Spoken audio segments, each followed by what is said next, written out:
សារីរិកធាតុព្រះសារីរិកធាតុមានពីរយ៉ាងគឺព្រះសារីរិកធាតុខ្នាតធំមួយ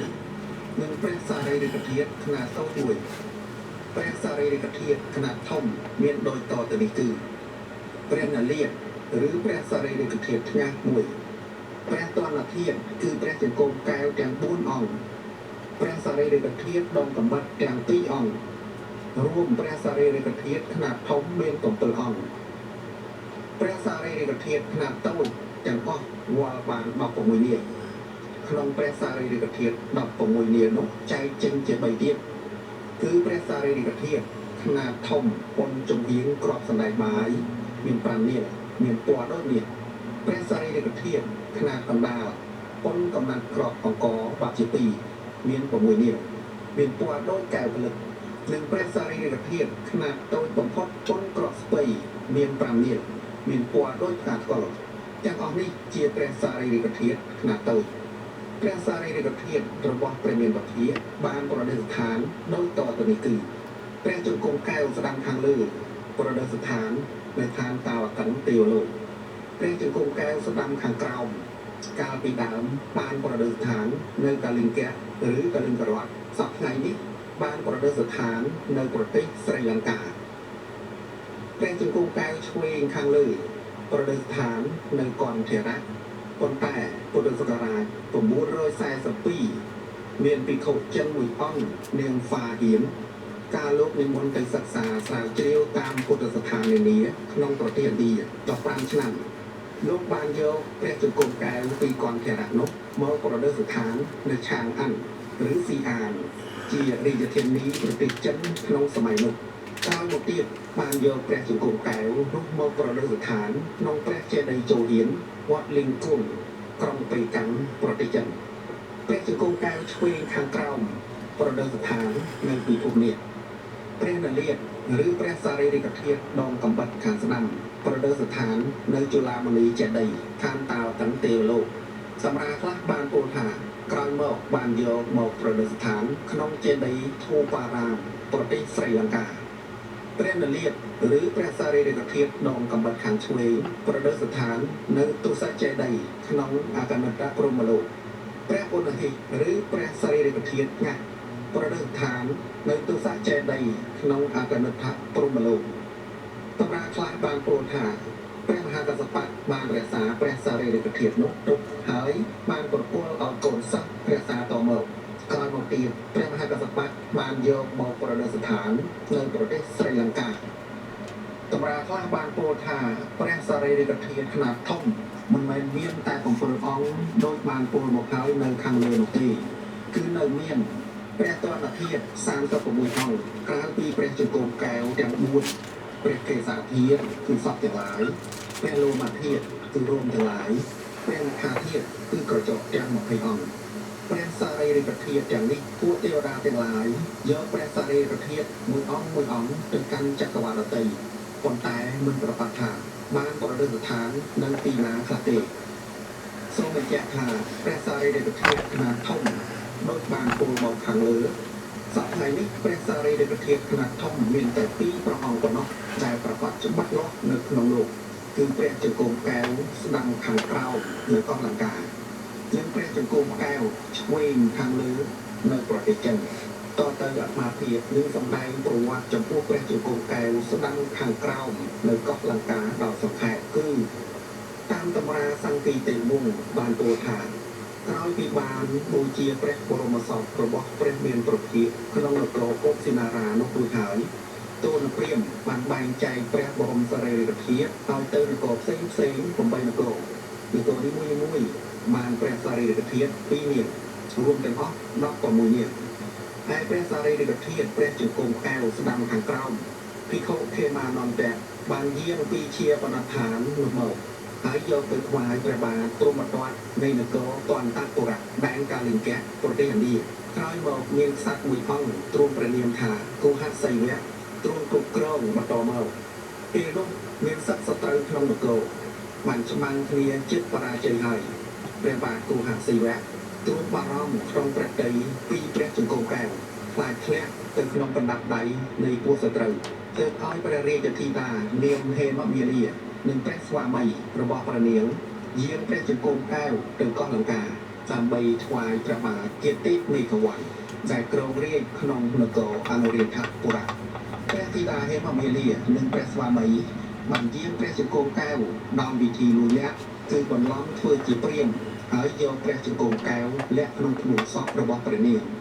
ជាការលំបាកយ៉ាងខ្លាំងក្នុងការយាងព្រះជង្គង់កែវមកបានព្រោះត្រូវឆ្លងកាត់ឧបសគ្គច្រើនកន្លែងទើបមកដល់ក្រុងអនុរាធពុរៈព្រះជង្គង់កែវក៏បានប្រឌិស្ថាននៅប្រទេសស្រីលង្កាសប្តាហ៍នេះប្រឌិស្ថាននៅវត្តដាឡាដាម៉ាលីកាវៈប្រទេសស្រីលង្កានេះជាកោដ្ឋមាសតម្កល់ព្រះសារីរិកធាតុជង្គង់កែវស្ដាំខាងក្រោមនៅវត្តដាឡាដាម៉ាលីកាវៈប្រទេសស្រីលង្កានេះជាកោដ្ឋមាសតម្កល់ព្រះសារីរិកធាតុជង្គង់កែវឆ្វេងខាងលើនៅក្នុងចេតិយជោហៀនវត្តលីងគង់ប្រទេសចិនកាលពីពុទ្ធសករាជ2441មីទ័រវិលៀមក្លេតាន់បានជីករកឃើញកោដ្ឋថ្មបញ្ចុះព្រះសារីរិកធាតុរបស់ព្រះសាស្តាក្នុងពុទ្ធសតវត្សទី3ទី4ព្រមទាំងមាសបូជានិងរបស់មានតម្លៃជាច្រើនកោដ្ឋមួយនោះបានចារឹកជាភាសាព្រាហ្មណ៍ថាទីប្រឌិស្ថានព្រះសារីរិកធាតុរបស់ព្រះពុទ្ធជាម្ចាស់ជាកិត្តិយសដ៏ឧត្តមនៃពួកសក្យវង្សនិងព្រះញាតិព្រះភាតាព្រះភគិនីព្រះអរោះនិងព្រះជាយាកោដ្ឋព្រះសារីរិកធាតុបានតម្កល់នៅក្នុងព្រះមហាស្មុទ្រកបិលពស្តុថ្មីឬហៅថាវីប្រាហាវ៉ាស្រុកប៉ាទីនៅប្រទេសឥណ្ឌាជាប់នឹងនេប៉ាល់ការឃើញឬការថ្វាយបង្គំតែមានការឃើញឬការថ្វាយបង្គំអ្វីប្រសើរជាងការឃើញឬការថ្វាយបង្គំនៅព្រះសម្មាសម្ពុទ្ធឡើយប៉ុន្តែសប្តាហ៍នេះតែមានព្រះសម្មាសម្ពុទ្ធឲ្យឃើញឬឲ្យថ្វាយបង្គំទេដូច្នេះការឃើញឬការថ្វាយបង្គំនៅព្រះសារីរិកធាតុនេះឯងក៏ដូចជាបានឃើញឬបានថ្វាយបង្គំនៅព្រះសម្មាសម្ពុទ្ធដោយផ្ទាល់ដូចនោះដែរដូច្នេះសូមពុទ្ធបរិស័ទទាំងអស់ធ្វើចិត្តឲ្យស្អាតនឹកដល់គុណរបស់ព្រះសាស្តាហើយថ្វាយបង្គំព្រះសារីរិកធាតុនេះយកបុណ្យឲ្យបានគ្រប់គ្នាកុំបីអាក់ខានឡើយ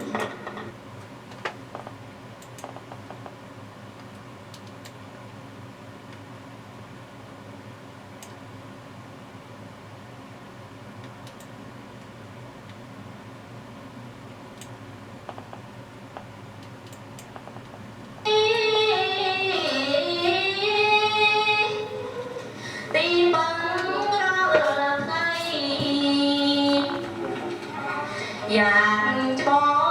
ងច្បាំរាំងស្មីដោយជីវិតកិនប្រកម្មជាសាវៈព្រះលងអោសាពុទ្ធេ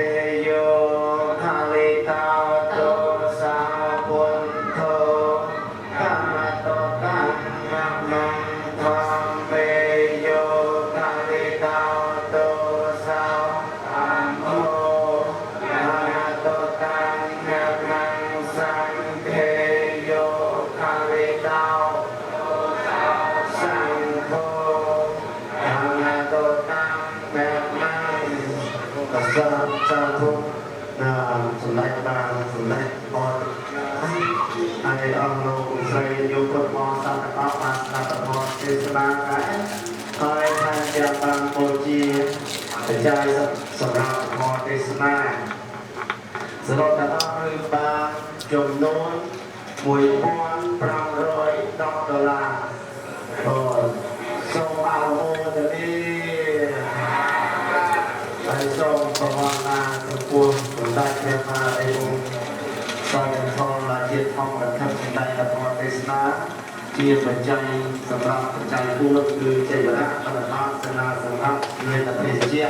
បើសម្ដេចត្រូវការបច្ច័យអង្គសូមទេវិយោទីលោចាប្រយោម្ចាស់លោកទីតាសូមសាធុអនុមោទនារីរាយណាស់អ្នកញោមណា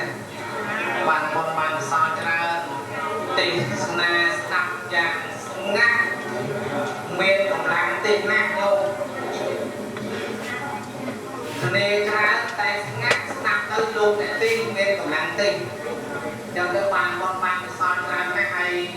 យំញាតបងជាធម៌ទេសនានេះរួមជាមួយព្រះអង្គចាស់អធិការទាំងអស់ហ្នឹងចាអត់ថែមមកយំថែមមក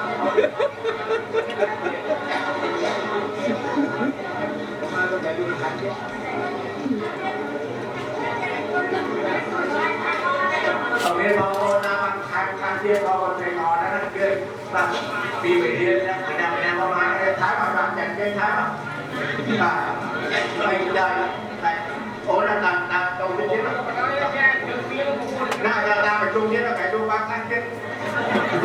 เราไปจากการเชื่อมีมวยเทียนของขาเลย ตาอะไรอยู่เนี่ยตอนนี้โรงพยาบาลคุณต้องไปสร้างตำรวจกิโลเมตรนะคุณพ่อไปได้คน ก็จันบางสกอลหายนะโยม